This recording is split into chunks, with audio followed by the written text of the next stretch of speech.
I'm Jason from Black U Wild. A couple of hours outside of Los Angeles lies something truly spectacular: the Kaleidoscope Desert Animal Sanctuary. Nestled near Joshua Tree in the Mojave Desert, this 5-acre nonprofit is a sanctuary where rescued animals, art, and nature all coexist in harmony.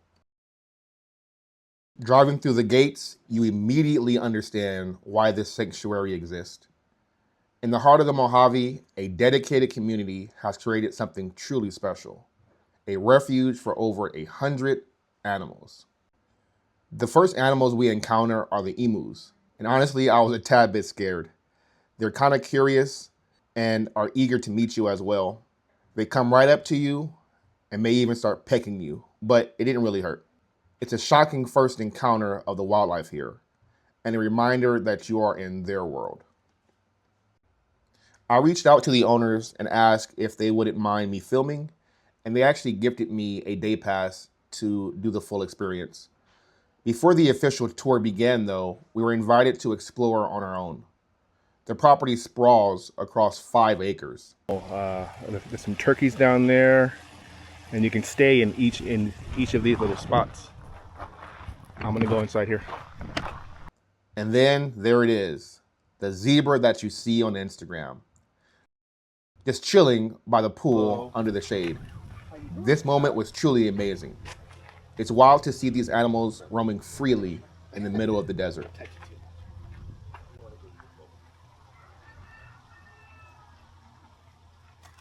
You out of here? Am I going my camera? He's coming to you. Like, leave me the heck alone. All the animal care here. I've been here for almost 2 years.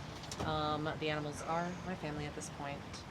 And we're hopefully going to see everybody. The only animals that sometimes can be quite elusive are the sulcata tortoises, and that's just because they're traipsing about and they just look like moving boulders. So if you spot one... After our brief walk around to check out some of the common areas, we headed over to the gift shop and the restroom, where we were to meet our tour guide. No, but I know where I will. He's either in his den, which we'll see like towards the end of the tour, but the sulcata tortoises can really haul ass around here. Like, you'd be surprised how quickly those guys are. We've got we've got 2 males. We've got Mikey, he's younger, he's like in his 30s. And then we've got Comrade, he's older, he's 56. We've got Otis and Bernadette, they're in their 20s and 30s, they're smaller. They all live to be about 150, so they're heirloom creatures, and that's how we end up with creatures like that, like parrots. If they live too long? They do, because I mean, you put them in your will, and then if your family can't facilitate them, where do they go? Yeah. Every animal you can try to engage with if you like, besides the zebra. He needs to be given 8 feet of space.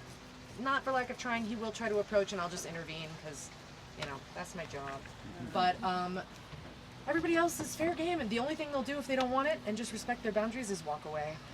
Our first stop is at the sound room, a cool air-conditioned space where we were greeted by a donkey and a few other animals. It's a quick moment to catch our breath before we dive deeper into the sanctuary. And to be honest, it was needed because it was over 100 degrees the day that we went.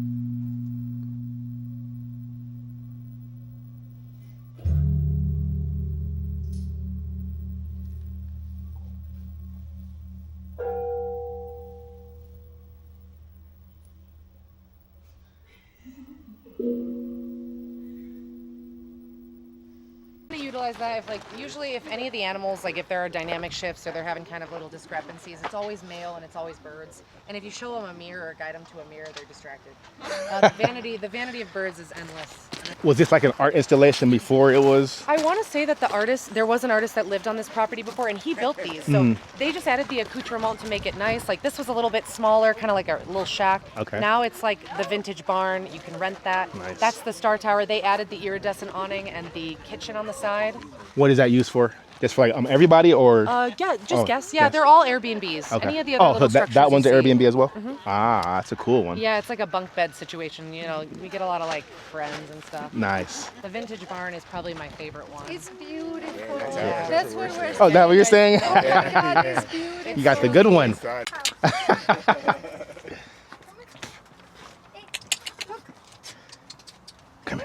Come on.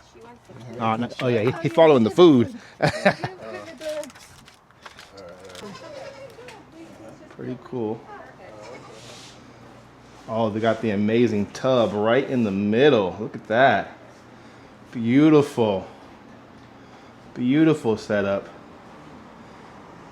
Check this out. 5-star in the middle of the desert. If you've ever seen this place on Instagram, which is where I first saw it, you will definitely know this next spot. The 2 iconic bathtubs situated right in the central location. These are clothing optional bathtubs where you can come and relax and soak up the sun.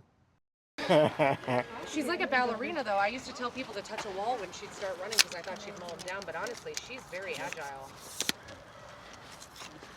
She's so curious too. Like She will. She's like, I'm gonna need that. She said, But beyond the aesthetics, there's a deeper purpose here. The Kaleidoscope Desert was founded as a nonprofit sanctuary dedicated to rescuing animals and giving them a second chance. Over 100 rescued animals call this place home, and every dollar from visitors goes directly towards that very purpose. Walking deeper into the sanctuary, our guide shares stories about the animals and the vision behind this place. A unique blend of animal rescue, art, and hospitality.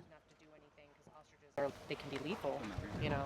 But she was they brought her in on a trailer with a sock over her head. She looked like she was going to commit the heist of the century. I was like, what the hell? But she just came in and just kind of got used to everybody just over time. I penned her up, introduced everyone to her, let them kind of get used to one another, and then eventually I took her on walks around the property, and she was like, okay. Yeah, and then one day she just came out and never went back into the pen, and I was like, good for you, girl. From there, we head towards the petting zoo section, where the sanctuary really comes to life. There are a few more emus. Of course, the ostrich followed behind us. They had pigs, goats, chicken, and even a mini cow, which is pretty cool.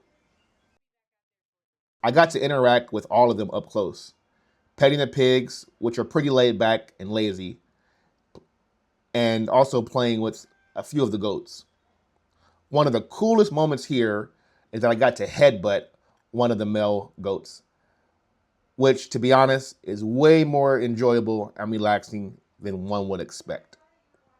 It's these intimate moments with these animals that make you understand what Kaleidoscope Desert is really about: connection and compassion.